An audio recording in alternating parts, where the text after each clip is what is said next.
Përshëndetje miq dhe mirë se erdhët te kuzhina e Rahimes. Në këtë video do t'ua shpjegoj se si të përgatitni këto kifle festive, të cilat janë tepër të shijshme dhe ideale për festat e fundvitit.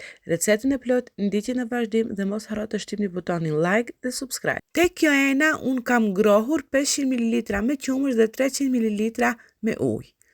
Pastaj do të shtojmë 14 gram maja buke pluhur. Shtojmë dhe një lugë e gjysmë me sheqer. Këto së bashku do t'i përzijmë mirë dhe pastaj do t'i lëmë që të pushojnë për 5 deri në 7 minuta derisa të fillojë që të na aktivizohet maja. Pra, pasi që maja është aktivizuar, tani do të shtojmë dhe përbërësit e tjerë.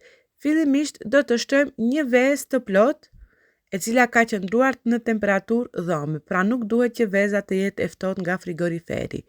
Një lugë të gjellës me kryp dhe këto do t'i përzijem bashk. Tani mua gjithsej më janë nevojitur 1 kilogram e gjysmë me miell, por unë fillimisht kam shtuar vetëm 1 kilogram dhe pjesën tjetër e kam shtuar nga dal duke e rahur brumin. Pra tek mielli do të keni gjithmonë kujdes, sepse kjo varet gjithmonë nga marka e miellit të cilën jeni duke e përdorur. Mund që ju duhet 200 gram më shumë ose 200 gram më pak. Pra, do ta shtoni miellin e fundit nga pak, por kujdes sepse ky brum duhet që të na dalë i butë. Pra në këtë formë. Tani do ta mbulojmë enën, do ta mbështjellim me pecetat të cilat i keni për gatim dhe do ta lëmë që të pushojë për 1 orë e gjysmë. Për mbushjen unë do t'i mbushi me sallatë ruse, ku fillimisht do të shtojmë sallatë të përzier 450 gram. E shtojmë në enë, do ta lani, ujin e parë do ta hidhni dhe pastaj do ta mbushni përsëri me ujë derisa të mbulohen. Dhe kështu do ta vendosni që të vlojë. Kur do të vloj për 5 deri në 7 minuta derisa perimet të na zihen. Tani gjithashtu do të përdorim dhe 150 gram mestek dhe këto do ta lëmë që të zihej për 13 minuta. Dhe tani do t'i shtojmë perimet të cilat janë zier, ua kemi kulluar ujin dhe këto do t'i lëmë që të ftohen plotësisht.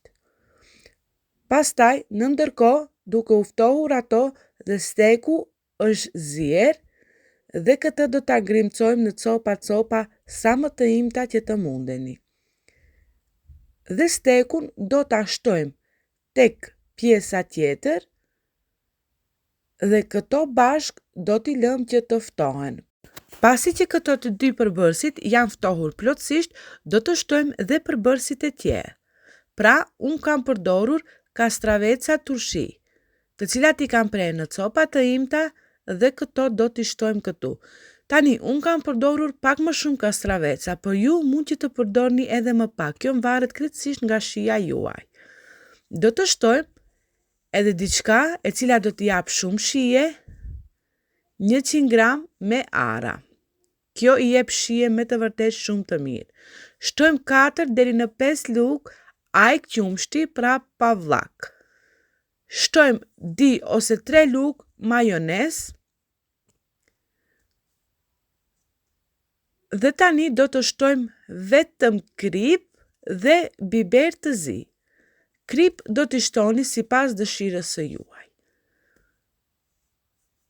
Pasi që i kemi shtuar tashmë të gjithë përbërësit, do t'i përzijmë mirë. Në qoftë se dëshironi më shumë që të jetë e kremosur, do të shtoni edhe 1 ose 2 lugë me ajk. Në qoftë se jo, në këtë lloj recete është perfekte. Dhe tani do të vazhdojmë brumi i cili tashmë ka ardhur. E marrim një copë dhe i lijem duart me vaj dhe do ta hapim në këtë formë në tryezën e punës. Përpara se ta shtoni në tepsi, pasi që ta keni përgatitur, tepsin duhet që ta lyeni me vaj. E mbledhim në këtë formë përgjysme dhe pastaj do ta rrotulloni kështu.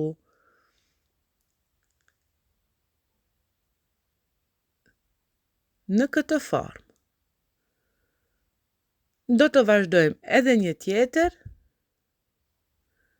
Pra, kaq brumë na nevojitet, fillimisht e bëjmë pak me dua lart dhe pastaj do ta vendosim në tryezën e punës. Do ta hapim në këtë formë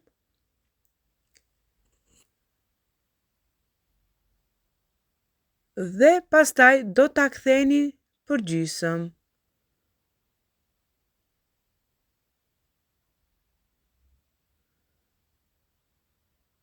E rrotullojmë dhe e mbledhim. Një pjesë e lëm poshtë, pjesën tjetër e rrotullojmë dhe këtë pjesën këtu e ngjesim me këtë tjetrën që kur të piqet të mos ngrihet sipër.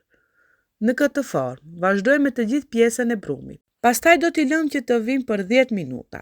Pasi që brumi ka ardhur, do t'a liejmë me një të kuqen e vezës dhe do t'i shtoni susam sipas dëshirës, ose mund që të mos edhe t'i shtoni fare.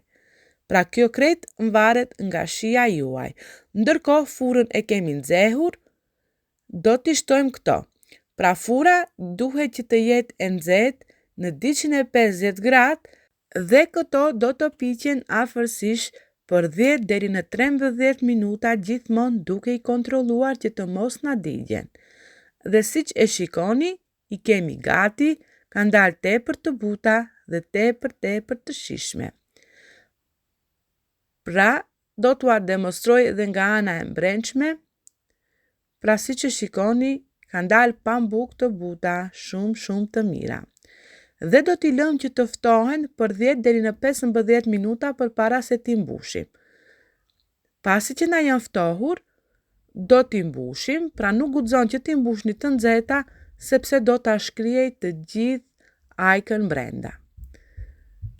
Dhe tani unë nuk i kam mbushur të gjitha, pra si që shikoni kiflen e kam prerë me thik deri në gjysmë.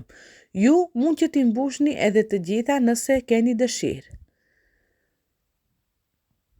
Do t'a mbushim, pra vetëm gjysmën e kifles, në këtë formë. Pastaj ju dekorojeni atë sipas dëshirës së juaj. Dhe miqtë e mi, kjo ishte receta ime për ju sot. Për recetat më të reja, shtypni butonin like dhe subscribe. Faleminderit që na ndiqni dhe shpresoj që t'ju ketë pëlqyer kjo recetë.